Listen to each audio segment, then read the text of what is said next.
สบายดีพี่น้องโอ้กับสั่งบาดาลเสนเอาอีกเลยเด้ออยู่ใจอยู่ปากทำไมบาดาลไม่ได้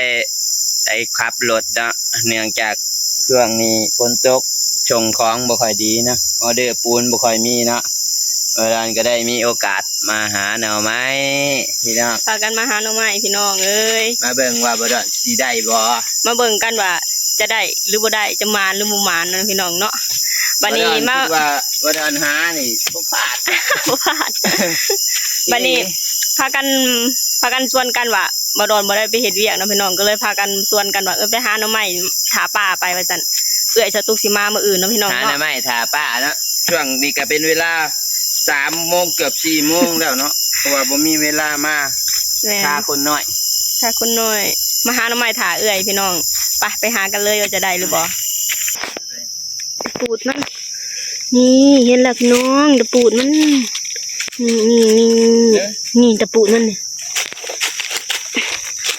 เห็นตะปูดหนึ่งแล้ว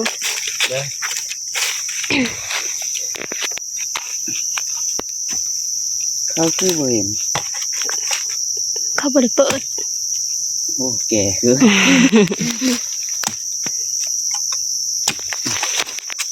ใช่ทำมาเบิ่งดูแมงครับเคลียร์หาด้วยต้องมียอดแล้วก็อาจจะป่าหน่อไม้นะพี่น้องยุงก็หลาย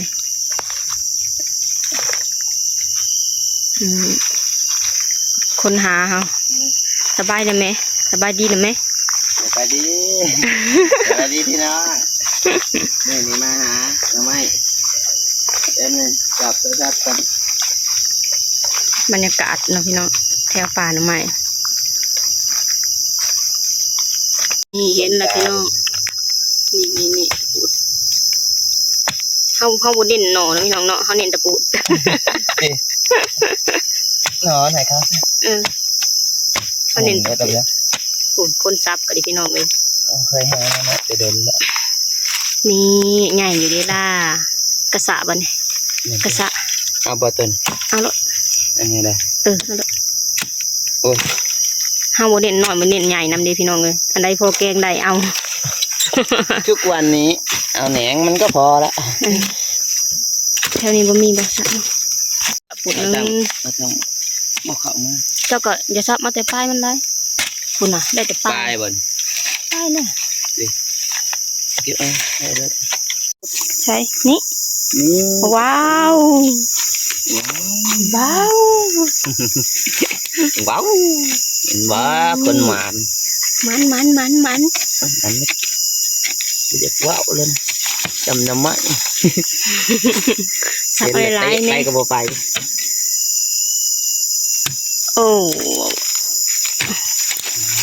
ไปเลยว้าวใหญ่ๆขาวๆพี่น้องนี่เอาดำๆก็มีเลยใช่เรื่องดำลายกับจิ้งน้องใช่ตาเตียงคือเวนตาเตียง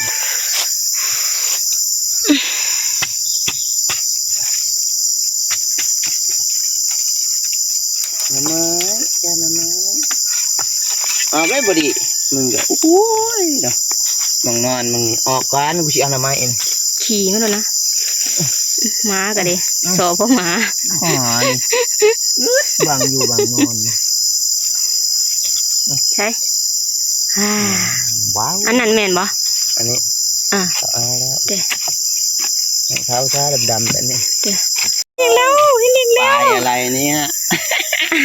ปลายยังโอ้มันมาโดนมันพี่น้อง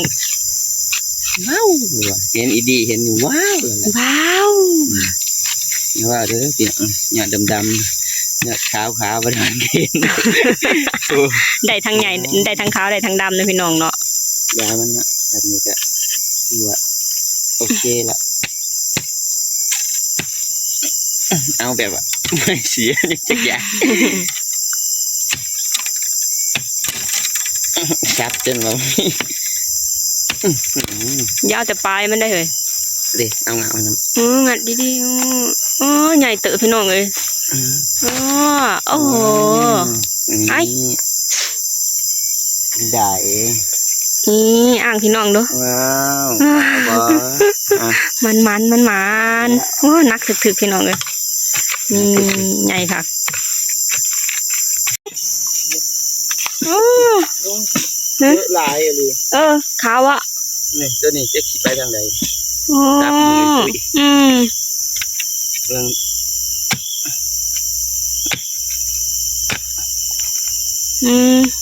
เคยซับมันเลยนี่ ผู้มาโดนซับหมุนแล้วพี่น้อง เนี่ยตัวนี้เห็น ผู้ ไปมันจะไปใส่ คิดฟาดนะโดนเข้าไปแล้วอันตัวนี้เอาดีๆก็ ใช่ เอาดิ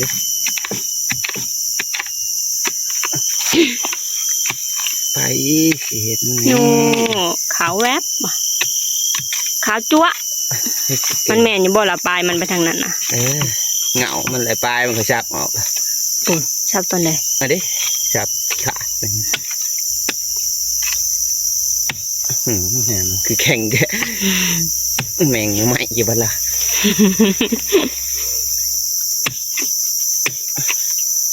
ขาด นี่เอาตัวนี้ละเอาตัวนี้ละ โอ้ย แกง ยุ่งกระไร อุ้ย แมง ครับ นี่ได้แล้วพี่น้องมีดอันเก่าๆหน่อบ่ นี่พูดเอาเลย นี่ โอ้โห บ่ดอนแล้วดุขุดพี่น้องเลยขณะเขาตุกมันจะได้แต่อันตะปูดำๆมันก็อยู่ทั้งเทิงขณะมันบ่หนังถาก็บ่เห็นดอกพี่น้องเลยขณะเขาตุกมาเลย ไม่จะพูดประสานเลยนะพูดอย่างน้อยนี่ นี่ เห็น อืม พูดมีซ้อนพูดซ้อนโดนผ่าเข่งเลยนี่แหละบริระมัดระวัง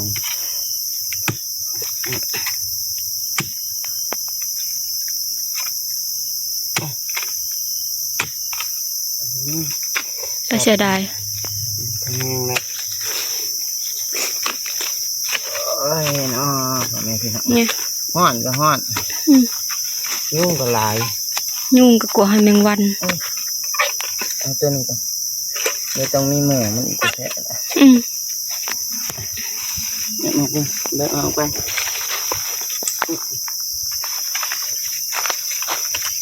ต้องเอาเสียมสับเอานะพี่น้อง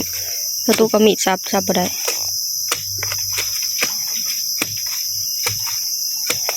มีอีกบ่เรียนกันสลาย มันหมาอย่างนี้นี่เอง อ๋อ มันติดกับตัวนี้นี่นะ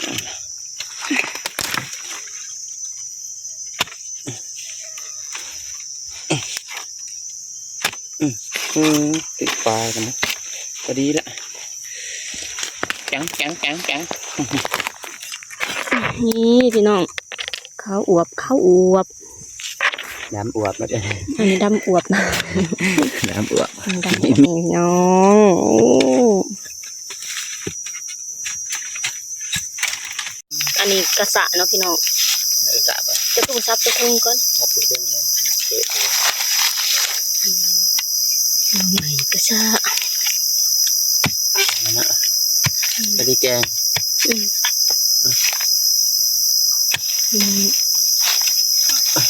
แกงพวกเฮ้ย มาโดนอะไรแต่ป้ายพี่น้องเอ้ย เชี่ยวติดวินาทีปลายขาดปุ๊บ นี่น้ำใหม่กระสะเนาะพี่น้องเนาะ ตอนนี้ก็มันมีเวลาหาปันใดคนน้อยอยู่น้ำลาสิหายครับก็ได้ นี่บ่ มัน จะเอาปลาอย่างเขาอีกได้ ที่จับก็ได้ โอ้ไปจับทางไหน มันเดียวกัน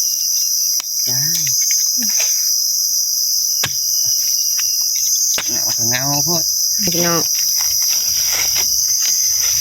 ห้ามบนเน้นขาวบนเน้นดำนี่พี่น้องเอ้ยเห็นสำใดเอาสำนั้นได้แล้ว เพราะว่าหาขาวบ่ได้ ไป เป็นคำพูดที่ถูกต้องเอาตัวนั้นน้ำนุ่นหุ่นชงแหนงอ่ะเอาเนี่ย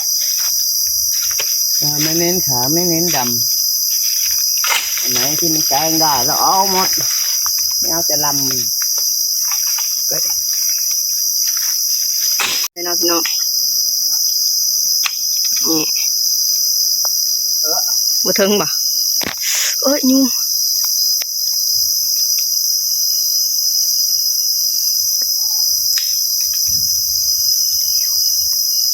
เนี่ยนี่แหนงมันพี่น้องนี่แหนงมันไปสอมมาเนาะ เอาแต่แนงกับกระปูดก็เลือกินเลยนะ เพราะว่านี่ว่านั่นไว้มันคงก็ได้อันเห็ดไม้จักตอกมาเข่านะ คือเนาะ นี่ว่ามันนะไว้เห็ดไม้จักตอกมาเข่าถ้าสิเอาแต่ยอดมันเลยแบบมันย่ำมันเข่าออกมามัน อย่าน้องมีตอกหมัดบ่ หาตอกมาอยู่แต่บ้าน คือไปอีก ก็เลยเอาจำพอแกงนะแหนงมันแหนงมันก็ได้แต่ยอดใหญ่ก็เอานะนี่เห็นว่าเนี่ย นี่แหนงไปเนี่ยบ่ นี่ฮะที่เขาใช่ไหมที่กี้ไฟใหม่ก็ เห็นนี่ดีใจสั่นแล้วบ่ ญาติกันหูตาแหลก เด้แหนงนี่เด้ นี่หัวเติบกระจูดมันอยู่กล่องเนาะเดี๋ยวสิเอาเบิ่งให้เบิ่ง ใช่ แมงใหม่ก็เหยียบเลยเล็กกระปูด เฮ้ยดูหน่อย อันนอบ่เอา บ่โดนว่าเอาคือเนาะพี่น้องที่ไหนได้เพิ่นหาบ่เป็นเพิ่นหาบ่เห็นหน่อมันข่อยบ่อยากกินอันหน่อขาวบ่ข่อยอยากกินหน่อดำ นี่